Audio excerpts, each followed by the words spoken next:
Hello. Today I want to talk about the studio. Like many of you, I can't go to the studio during lockdown. So at the moment, my studio consists of a single wall upstairs in the house. And for this reason, I've been focusing on experimenting with how my montage works will be displayed or arranged on the wall rather than making them from scratch in the studio. However, for most of my life, I've not even had a studio. My work's been socially engaged or based on information or working with the public. Was not made beforehand, so I didn't need a studio to make it. For me then, lockdown has been a kind of reminder of the reasons why I chose a post-studio practice in the first place. It's important that we find practical ways to respond to the loss of the studio, but it's also an opportunity to reconsider the studio more fundamentally. This is what I want to do in this short video. How can the studio be defined? What was the studio invented for? What social and cultural values does the studio embody? So I want to build a picture of the studio as a specific social form.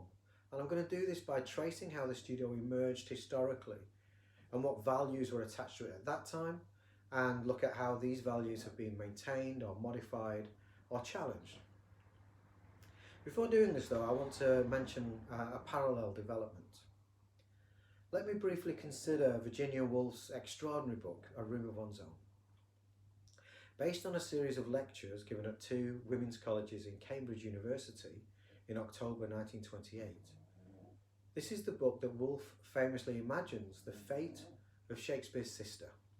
Equally gifted, she says, but female, Shakespeare's sister would not have gone to school to learn grammar and logic, would not have read Horace or Virgil, and like all women, would not have been permitted to act in the Elizabethan theatre, as her brother did. What if she picked up William's books once in a while, Woolf asks. Her parents would no doubt scold her and tell her to mend her stockings or mind the stew. Genius, she says, must have existed among women and the working class throughout history, but was always suppressed, undernourished, and would have felt more like a burden or a torture to them. Woolf argued that there are material preconditions for writing which most women throughout history have been denied. Specifically, Woolf said, a woman must have money and a room of her own if she is to write fiction. Woolf therefore addresses the question of the relationship between women and literature in a way that turns on the need for a place designated as a workplace for a writer. Woolf made a call for a room of one's own whilst acknowledging the context of routinized domestic violence against women in the home. Woolf says, rooms are places where daughters and wives are beaten. Women have been flung around the room, she says, or locked up in a room. A room of one's own, a room for writing, therefore, is a room isolated from domestic abuse and domestic toil. A room of one's own is not a room at all in that case. It is a social relationship within the household which we project back onto the plan of the house. A room of one's own, therefore, in Woolf's conception, I want to say, is an institution of emancipation, and in her case, within and against the patriarchal space of the home. And yet a room of one's own is also a resource that most women and most of humanity have been denied throughout history, and therefore, I want to say, a room of one's own is a privileged space or a space of entitlement. So I want to acknowledge this without dismissing the emancipatory qualities that Woolf depicts so vividly and movingly. So the studio. Let's say the studio is a room of one's own. It is therefore an institution of emancipation, as Woolf describes it, but also a space of privilege and entitlement. It is something closer to the latter that has been stressed in critical thinking in art theory about the studio since the 1960s. Generations of artists have left the studio to relocate their practice in industry, on the street, in the home, in the wilderness, or within the communal spaces of conviviality, or at the social sites of struggle. The art critic Lucy Lippard witnessed the early stages of post-studio practices in minimalism and conceptualism in the 1960s, saying this: As more and more works are designed in the studio but executed elsewhere by professional craftsmen, and as the object becomes merely the end product, a number of artists are losing interest in the physical evolution of the work of art. The studio is again becoming a study.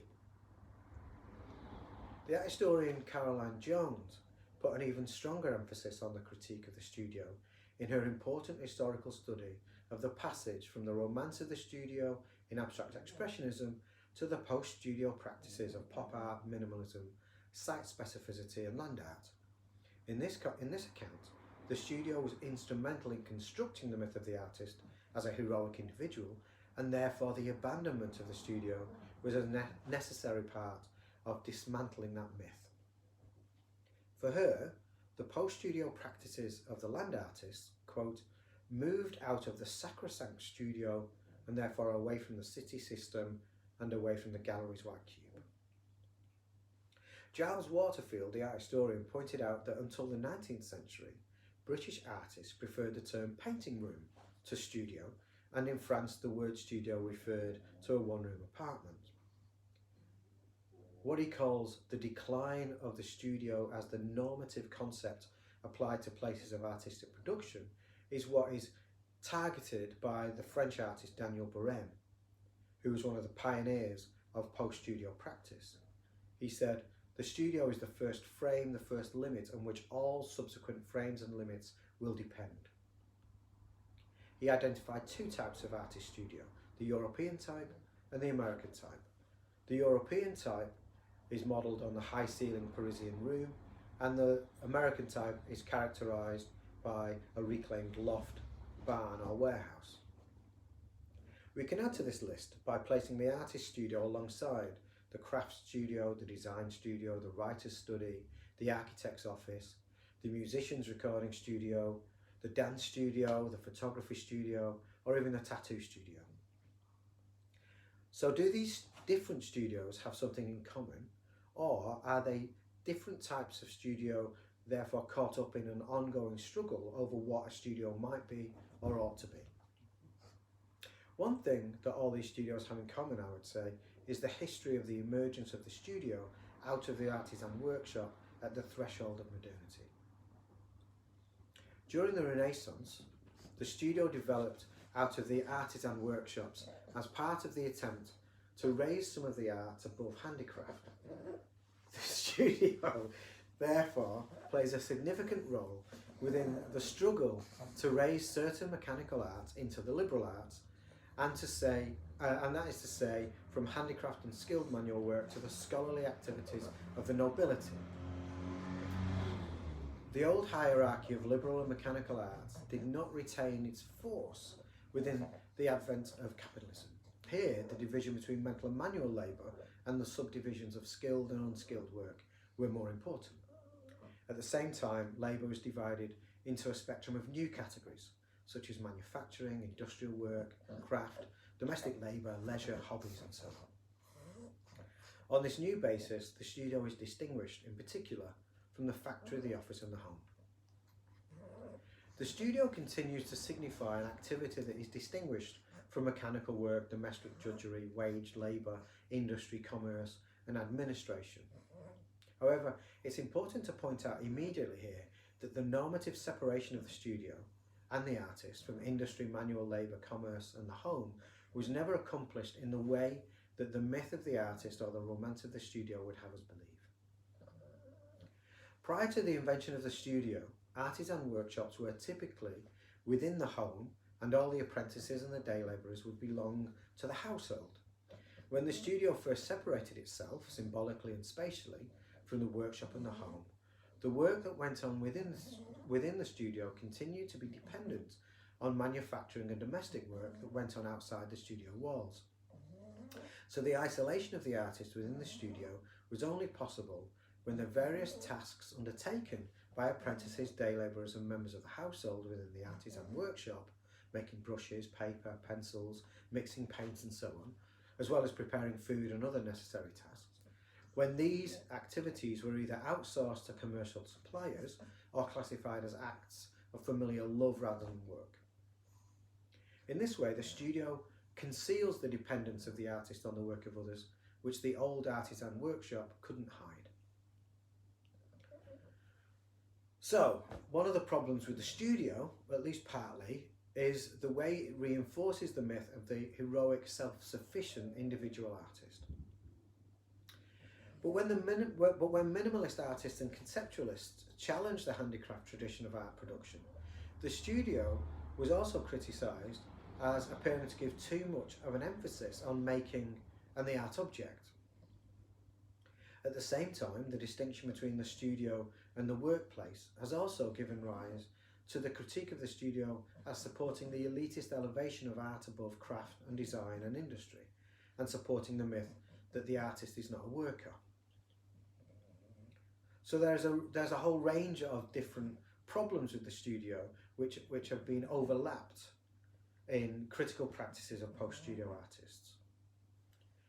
Artists since the 1960s who have subjected the studio and its mythologies to critique, I want to say, can be divided into two categories. The first, those who complete the severing of the studio from the workshop by thinking of their place of work as an office or a study where conceptual work is done, or design or project management.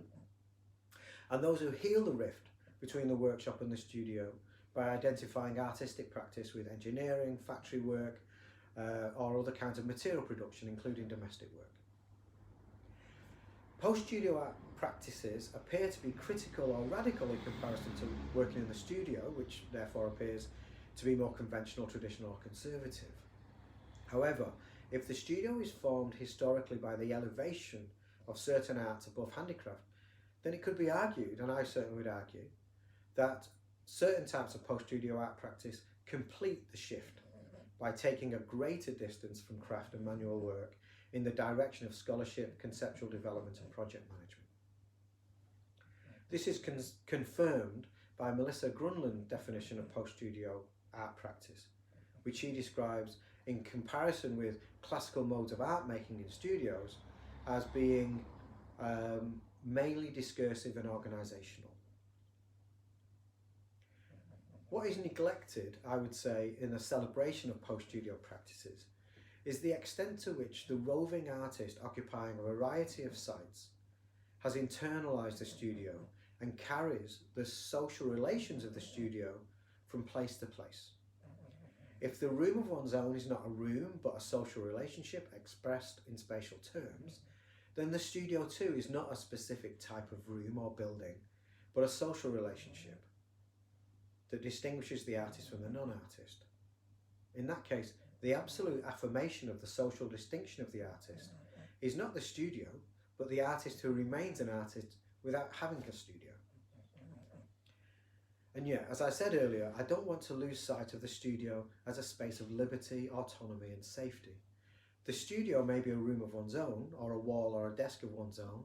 It might even be an afternoon to oneself, or a sequence of meetings that one has chosen to have with collaborators and participants.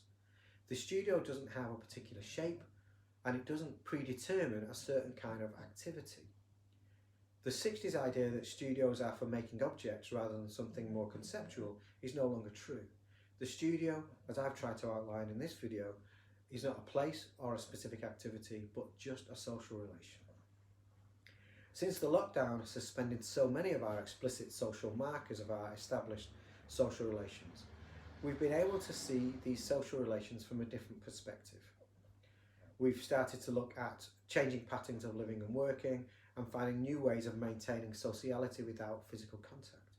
Like these, the studio is not just something that we will want to reoccupy after the lockdown, it's something that we are finding new ways to occupy today. Some artists will have attempted to replicate the physical space of the studio in their homes, or have reimagined the studio altogether.